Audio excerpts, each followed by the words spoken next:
Dieu. Et j'espère que vous n'êtes pas trop fatigué parce que normalement le culte finit à 11h30. 11h30. 11h30. 00. C'est 11h30. Vous voyez qui sont pour 11h00? D'accord. Qui sont pour 11h30? Maintenant, qui sont pour midi aujourd'hui? D'accord.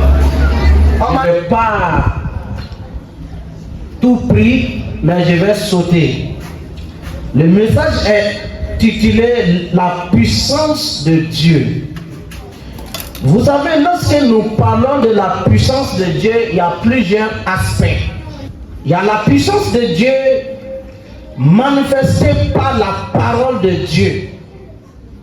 Si nous avons la parole de Dieu dans notre vie, ça dégage une puissance.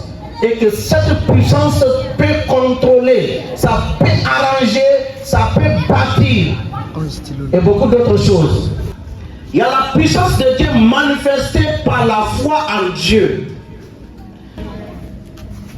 La puissance de Dieu manifestée par l'obéissance de Dieu.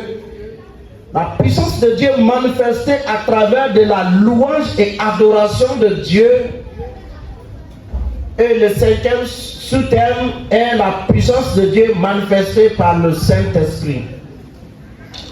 Alors ce matin, je voudrais nous entretenir sur le deuxième aspect, la puissance de Dieu manifestée par la foi en Dieu. Le mot foi vient originellement dans le mot grec pistis. P-I-S-T-I-S. Pistis. Qui dit quoi? Confiance. La conviction, la fidélité, l'assurance, l'espoir. Ce mot qui est traduit dans le Nouveau Testament ici chez nous, foi en Dieu, nous donne l'assurance en Dieu, nous donne la confiance en Dieu, nous donne la fidélité de Dieu et la conviction en Dieu. Ça nous donne la percussion, être persuadé de notre Dieu, de qui il est, de sa gloire, de sa puissance, de son autorité, de tout ce qu'il peut faire. Si nous voyons de cela, nous pourrons avoir que la foi en Dieu peut produire quelque chose. Premièrement, la foi en Dieu produit la lumière, donne l'habilité à un homme de voir la gloire de Dieu. Vous pouvez vérifier cela dans le livre de Jean chapitre 11, le verset 40. Jésus-Christ dit, tu verras la gloire de Dieu.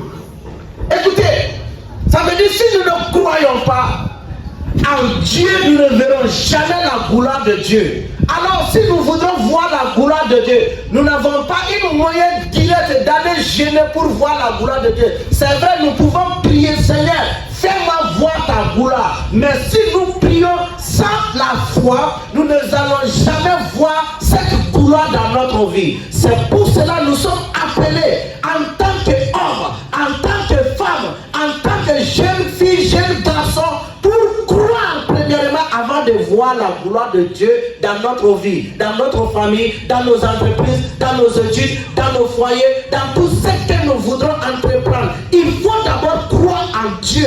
En ce temps, tu verras la gloire de Dieu. Aujourd'hui, si nous voudrons performer les miracles, les gens pensent comme cela que les miracles, ça vient par là. Non, c'est à travers une foi authentique, affermie, croire, grandir, qui produit le miracle. Sans cette foi, ça ne peut pas se passer. Quand quelqu'un veut recevoir la guérison en Jésus-Christ, il faut que cette personne d'abord, premièrement, croit en Dieu. S'il ne croit pas, il ne pourra rien voir comme des miracles. Il ne peut pas être guéri. La foi en Dieu produit la guérison. Après avoir vu la gloire de Dieu, ça produit la guérison. Matthieu chapitre 9, le verset 22. Si quelqu'un trouve, peut lire. Amen. Je pourrais vous dire des versets. Ce message est déjà enregistré en tête.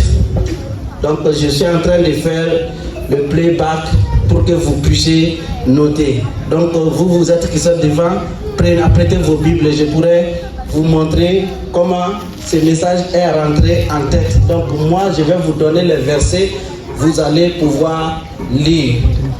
Il est très important. Si nous prenons la parole de Dieu, nous allons voir que nous ne pouvons pas croire sans avoir écouté d'abord. Et ce que nous écoutons, si ce n'est pas basé de la parole de Dieu ou bien de Christ, nous allons écouter autre chose qui ne pourra ni rien changer dans notre vie. Romains chapitre 10, le verset 17 dit cela à ce que nous entendons. La voix vient de ce que nous entendons. Et de ce que nous entendons vient de là. Écoutez. Il faut d'abord écouter. Je vous ai dit que la puissance de Dieu manifestée par la parole de Dieu, après la parole de Dieu, la foi en Dieu. Ça veut dire quoi? Dieu n'a pas manifesté sa parole et sa puissance d'une façon magique. Il a laissé d'abord parler avec ses créatures pour donner de ce qu'il est. Il s'est expliqué de lui-même. Après avoir donné toutes ces explications, ses faits, ses principes, sa maturité, que nous pouvons croire en lui. Quand quelqu'un vient et que vous ne le connaissez pas, pour avoir confiance à la personne, vous allez lui donner du temps de s'exprimer premièrement. Lorsqu'il finit de s'exprimer, nous allons examiner les points point par point pour voir ce qu'il a dit, si c'est de la vérité ou bien si c'est du mensonge. Nous pouvons discerner ça facilement. Un beau parleur peut mentir facilement et on peut déterminer les points de laquelle où il a menti ou il n'a pas menti. Et pour pouvoir lui poser encore des questions. Si tu lui poses des questions, s'il avait menti, de la première façon il a dit, il va faire des fautes. En répétant. C'est pour cela, la parole de Dieu nous conseille d'écouter plus et de ne pas parler tôt, d'écouter plus. Alléluia. Alors, celui qui a lu peut nous lire dans le livre de Matthieu chapitre 9, le verset 22. Vous allez voir que cette dame qui avait perte de sang pendant des années avait une foi authentique dans son cœur. Alléluia. Amen.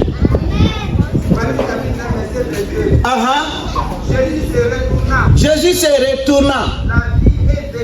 Et la vie déclara. Courage. Ta foi t'a guéri. Ta foi t'a guéri. Ta foi t'a guéri. Est-ce qu'il a dit ta prière t'a guéri? Non. Est-ce qu'il a dit que tes jeûnes t'ont guéri? Non. Est-ce qu'il a dit que c'est tes offrandes qui t'ont guéri? Non. Tes offrandes peuvent trembler le ciel et Dieu va faire quelque chose. Mais quand il s'agit de faire autre chose, il faut avoir d'abord la foi. Jésus-Christ dit, si vous avez la foi, vous allez dire à ces montagnes de passer et il va vous, sans que nous n'avons pas de foi dans notre cœur, notre marche avec Dieu va être difficile. Très difficile. Cette dame souffrait d'une maladie. La parole de Dieu dit que 12 ans,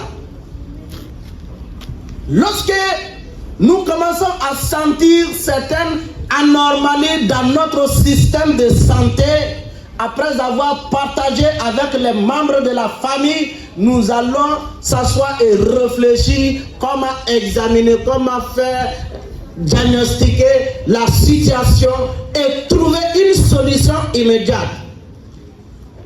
La Bible ne dit pas comment cette dame a fait, mais la Bible dit qu'elle a fait 12 ans, elle était malade. Elle avait des pertes de sang.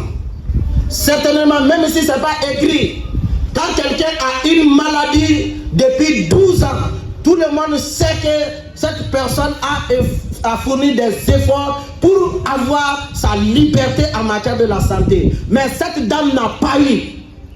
Elle a entendu des docteurs. Il y avait des docteurs dans le temps de Jésus-Christ qui connaissaient la maladie, qui connaissaient les plantes et toutes sortes de médicaments pour guérir. D'autres même pensaient que la maladie de cette dame n'était pas une maladie ordinaire. Comme vous pouvez penser, dans la société, il y a certaines personnes qui seront envoûtées par le monde des ténèbres. Et vous allez commencer à aller dans les hôpitaux pour trouver la solution. On vous envoie de faire des examens, les scanners, RM, etc., les radiographies. Le résultat est toujours négatif. Il n'y a pas de maladie. Alors que vous souffrez dans votre vie. Cette dame, peut-être, c'était de tel cas. Elle a parcouru de Judée, de Samarie, de Décapole, d'Israël, tous les tribus. Il a visité pour pouvoir trouver la solution de sa maladie. Mais la parole de Dieu dit que cette dame n'était pas guérie. Elle s'entretenait de son corps parce que c'était une maladie dure pour une femme 12 ans. Un jour, après avoir tout essayé, cette dame a entendu que Jésus a passé quelque part. Il a opéré des miracles. Il a ressuscité des morts. Il a guéri les paralytiques.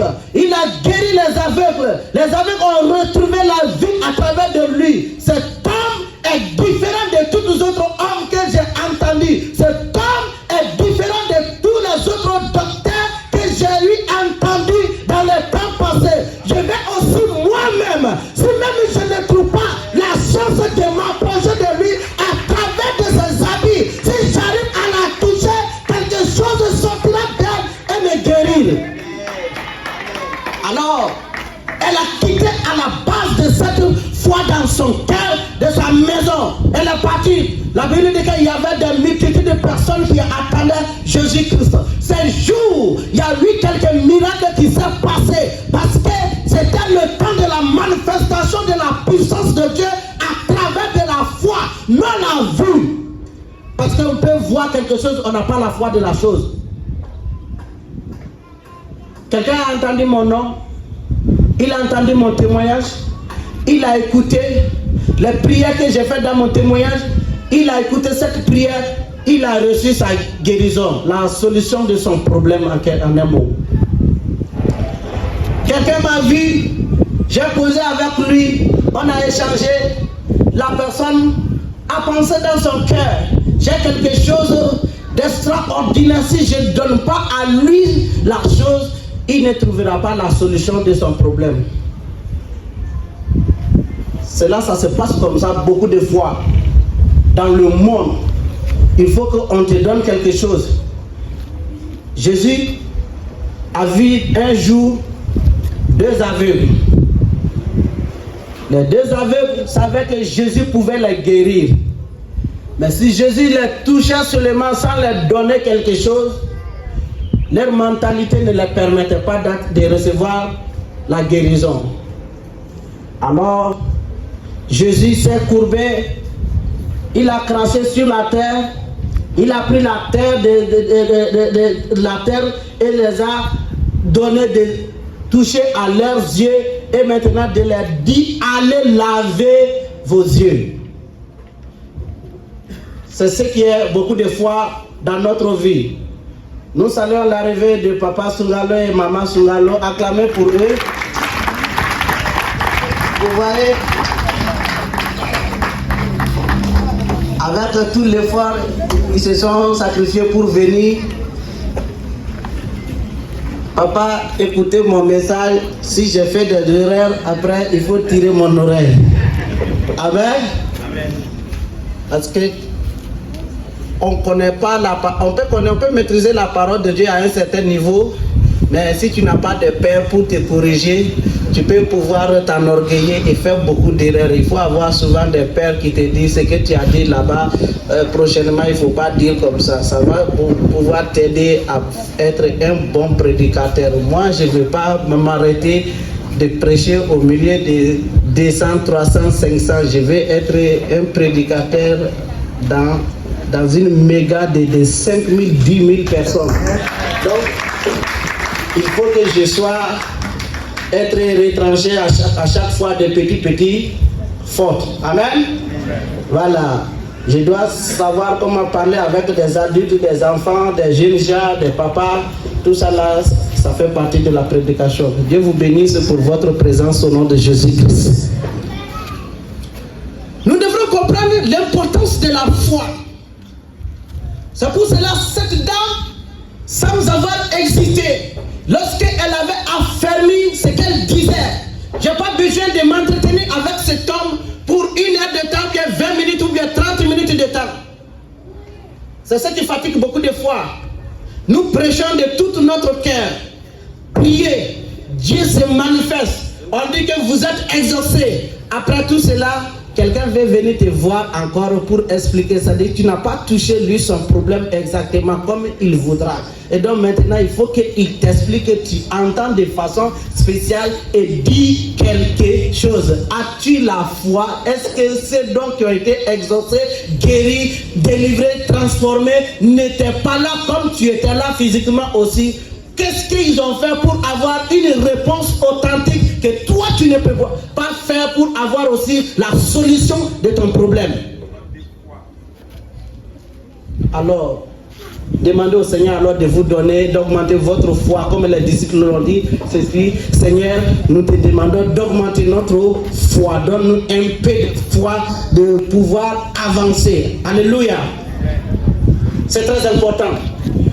Je vous disais que ces jours, lorsque cette dame venait, Jésus avait déjà quitté quelque part où il y a eu des miracles qui se sont produits là-bas. Si vous lisez dans le livre de Matthieu chapitre 8, le verset 2, vous allez voir qu'il y avait un paralytique qui était venu. Jésus même a vu la foi de ces gens-là.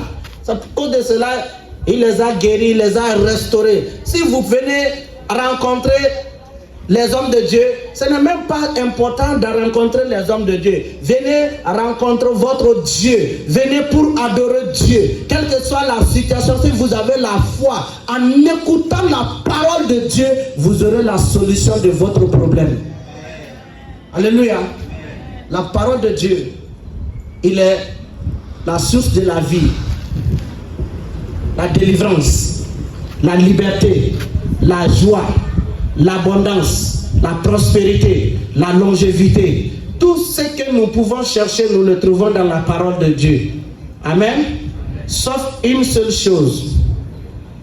Nous pouvons tout trouver dans la parole de Dieu, sauf une seule chose qui est adorer Satan et faire du péché. La Bible ne nous dit pas cela. Mais nous pouvons être obéissants à travers de la parole de Dieu. Nous pouvons être bénis à travers de la parole de Dieu. Nous pouvons être des personnes qui vont conquérir la longévité à travers de la parole de Dieu. Mais la malédiction ne vient pas de Dieu, ça vient d'une autre source.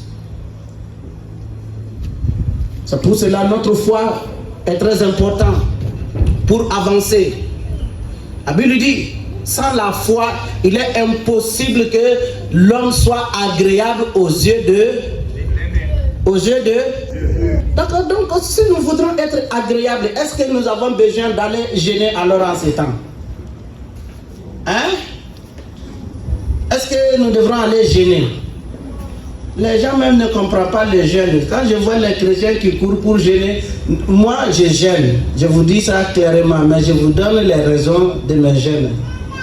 C'est différent pour quelqu'un. Moi, je n'ai jamais jeûné. Dieu est mon témoin. Seigneur, je prie, je jeûne aujourd'hui. J'ai besoin d'une voiture. Je ne le ferai jamais. Donne-moi des motos, donne-moi des maisons. Je ne vais jamais jeûner pour ça. Je jeûne pour que les âmes soient sauvées. J'ai déjà reçu Jésus-Christ. Et que quand je sors, que Dieu puisse manifester sa gloire pour qu'on sache que réellement notre Dieu que je prêche, il est le Dieu de la vie. Quel sorcier m'attaque, ça quand même, mon papa spirituel, Dr Mamadou Philippe Calabria, a été dans une ville du Burkina Faso qu'on appelle Waïguia. En pleine prédication, on l'a attaqué. Celui qui l'a attaqué, après avoir fini de prêcher le message, il a donné 1 heure de temps à la personne. Convertis-toi de devenir chrétien, soit demain on va t'enterrer. Il n'a pas accepté. Demain, le lendemain, on l'a enterré parce qu'on l'a attaqué. Quand on attaque Dieu, Dieu répond facilement. Amen. Amen. Mais je ne donne pas la mort. Ma prière n'est pas que quand je viens que quelqu'un meure à cause de moi. Les sorciers pourront mourir parce qu'ils attaquent la puissance de Dieu. Mais si nous avons la foi en Dieu, nous devrons être des personnes déterminées pour nous démontrer notre foi. Amen. Cette dame a démontré sa foi. Lorsqu'elle a touché les habits de Jésus-Christ, Jésus a reçu qu'il y a une puissance qui a quitté en lui. Au milieu de personnes, il y avait beaucoup de monde. Jésus a dit, qui m'a touché? Oh, les disciples ont commencé à dire, Pierre dit, oh Seigneur, toi aussi, regarde, devant toi il y a du monde, derrière toi il y a du monde, partout tu es entouré du monde, hein, des milliers de personnes. Et toi-même tu sais qu'on marche même difficilement. Si on ne te touche pas, qui va te toucher? Jésus dit non, c'est pas de telle façon. On m'a touché d'une façon surnaturelle. J'ai senti qu'une portion de puissance est quittée de moi, rentrée dans la vie de quelqu'un. En ce temps, la dame ayant tremblant dit, c'est moi. Jésus dit, ta foi, est-ce que c'est gêné des prières? C'était pas de sa recherche. Donc, souvent même, que je suis étonné aujourd'hui, les riches en train d'influencer les églises. Jusqu'à quand ils sont là, on leur donne une place spéciale. Même s'ils ne sont pas là, personne ne s'assoit là-bas. C'est leur place. Qu'ils viennent en retard dehors. Si moi je viens en retard, je m'assois derrière. Et je suis prédicateur ou bien je m'arrête.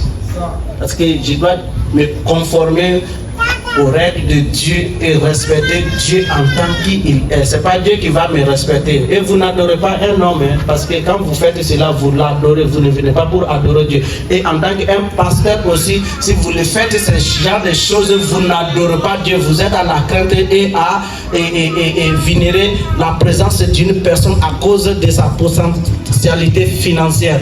Et la personne, sans qu'il sera béni, il n'est pas béni aussi, parce que quiconque prend ses positions financières ou de sociales pour pouvoir faire quelque chose dans la maison de Dieu, tu attires une malédiction sur ta propre vie. Cette dame était riche.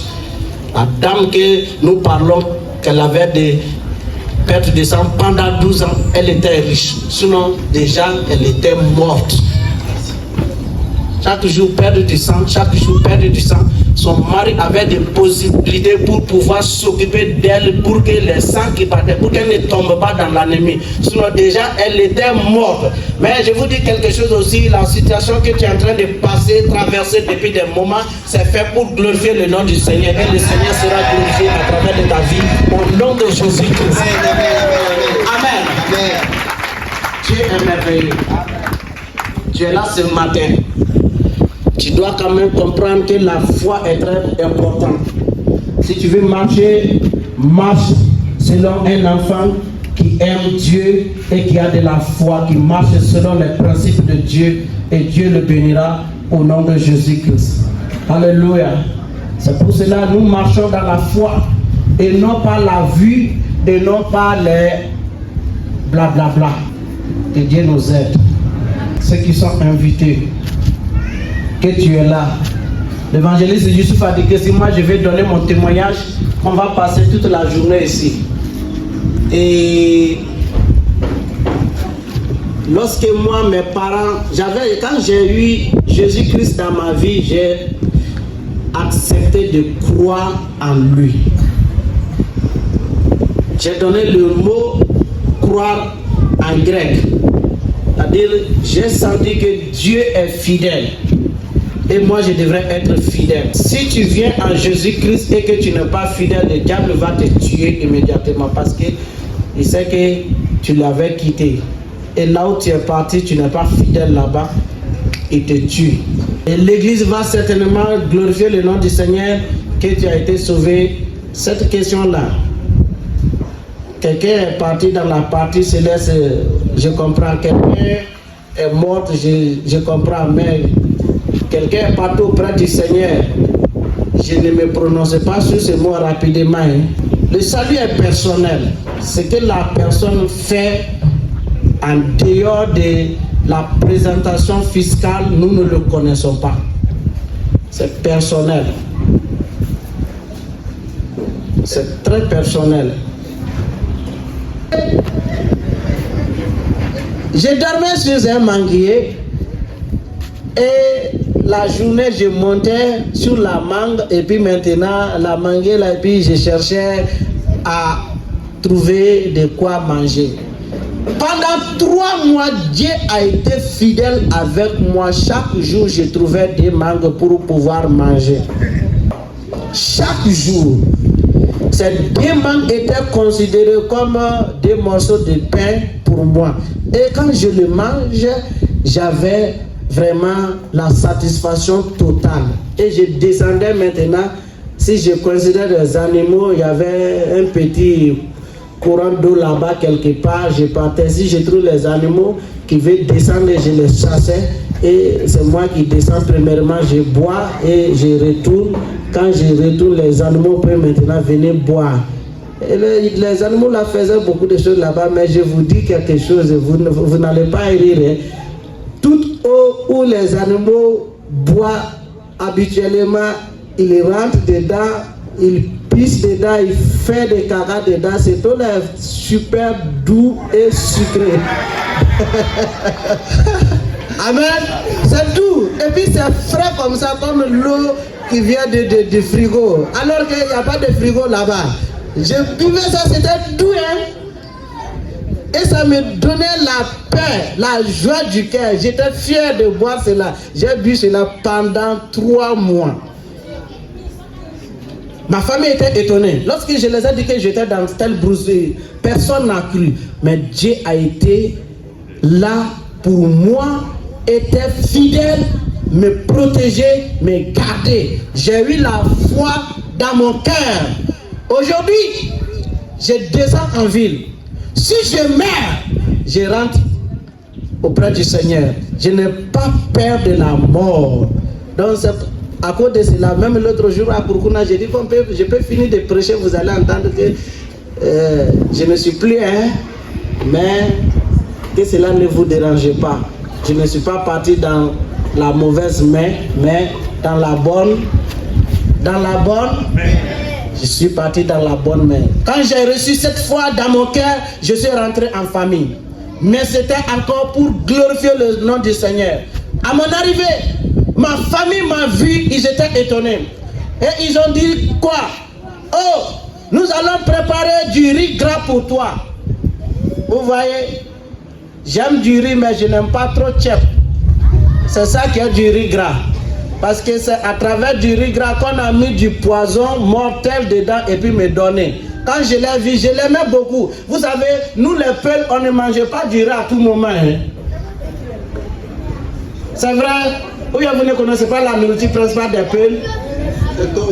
Non, ça c'est pour les chénifaux, ça. C'est le taux du mille, hein? Les chénifaux, c'est du taux. Chez nous, c'est couscous lait. Chez nous, c'est du couscous avec lait. Ce que vous vous habituez d'acheter ici, on appelle ça déquet. Voilà, donc c'est ça qui est la nourriture principale des Peuls. Et pour moi, en tant qu'un berger, je ne trouvais même pas déquet là. Pour nous, c'était, on séchait du couscous et on prend du lait. N'importe quel moment, on verse le lait sur ça, que ça soit mouillé, ça soit pas bien mouillé, on commence à manger. Et donc quand même ça, tu croques là, ça donne le goût vraiment du repas du paradis. Hein? Amen.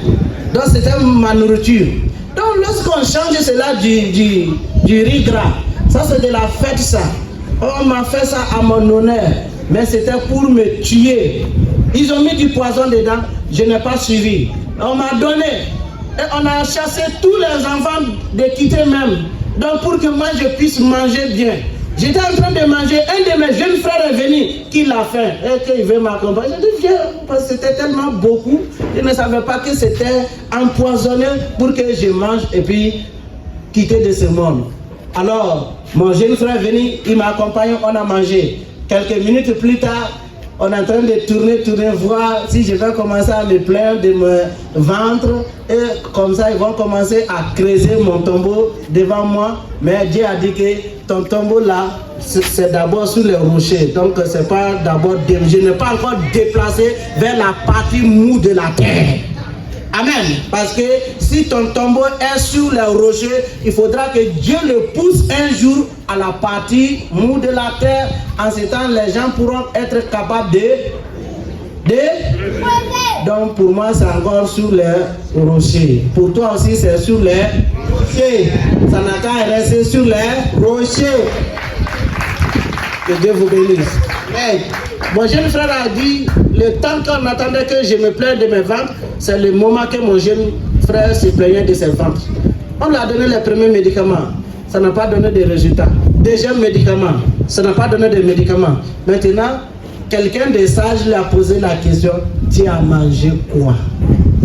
Il dit, ah, je n'ai rien mangé, je viens de manger du riz avec Seydou. Quel Seydou?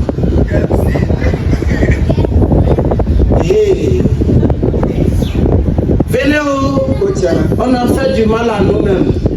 En ce temps, on m'appelle, Seydou, viens ici. Je suis arrivé. Tu n'as pas quelque chose? Rien. Ton ventre ne te fait pas du mal? Non. commence à toucher. Boire de l'eau. J'ai bu de l'eau.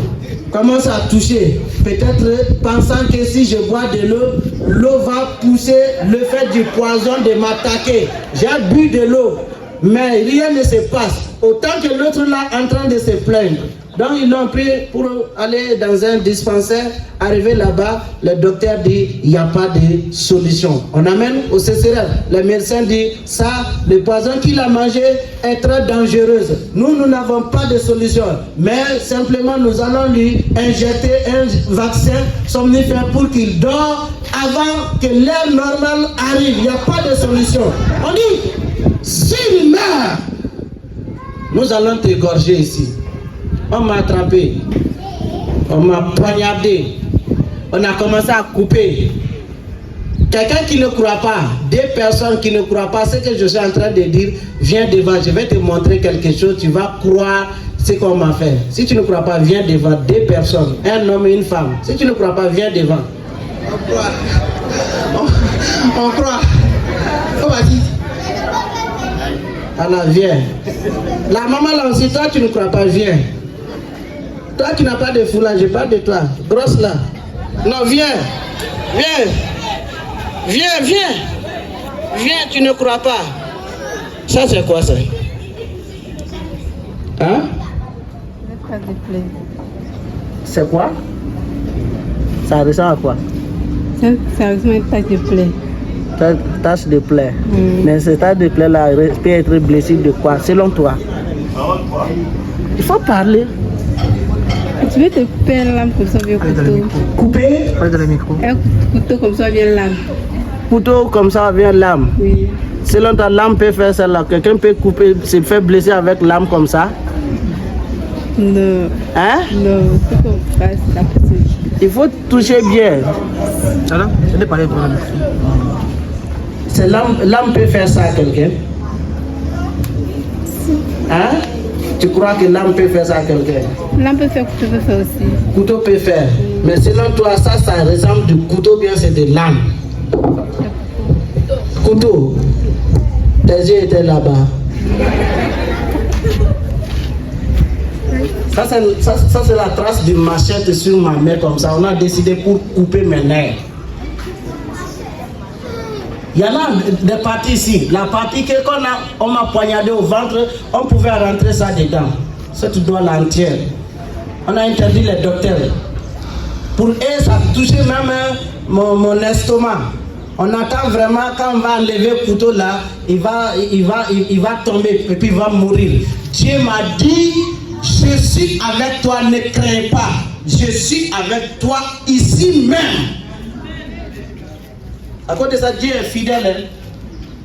Hein? Dieu est très fidèle. Nous devrons croire en lui. La pluie même veut venir. Hein? Tellement que le message est trop un peu... Hein? C'est chic. C'est chic. C'est très chic.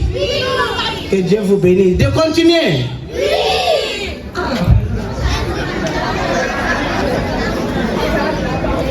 Amen. Alors lorsque j'ai entendu la voix me dire, je suis avec toi ici. Avance-toi là où ton frère est couché, va prier pour lui. Lorsque je suis rentré, il dormait déjà. J'ai imposé ma main sur lui. Je dis, Jésus, j'ai entendu que tu as guéri les malades, ressuscité des morts et ouvre les yeux des aveugles. Voici mon frère, fais la même chose pour lui. Immédiatement, c'est comme une puissance de l'électricité a frappé ma main, touché à mon frère. C'était fort. Au même moment, il a commencé à tousser et commencé à avoir la nausée et puis commencé à vomir.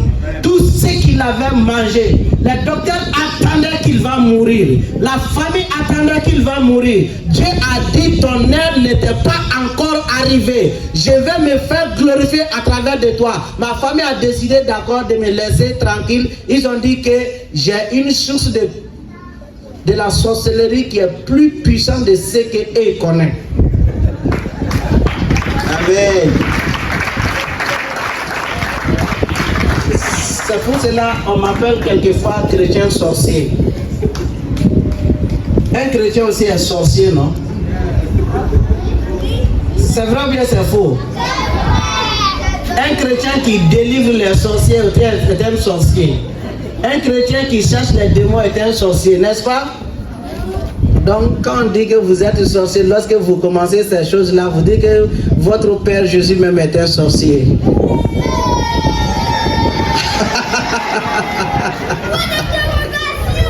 Point d'interrogation. Ça veut dire qu'un chrétien ne peut pas être sorcier, non? Mais nous sommes remplis de la puissance de... Parce que notre Dieu est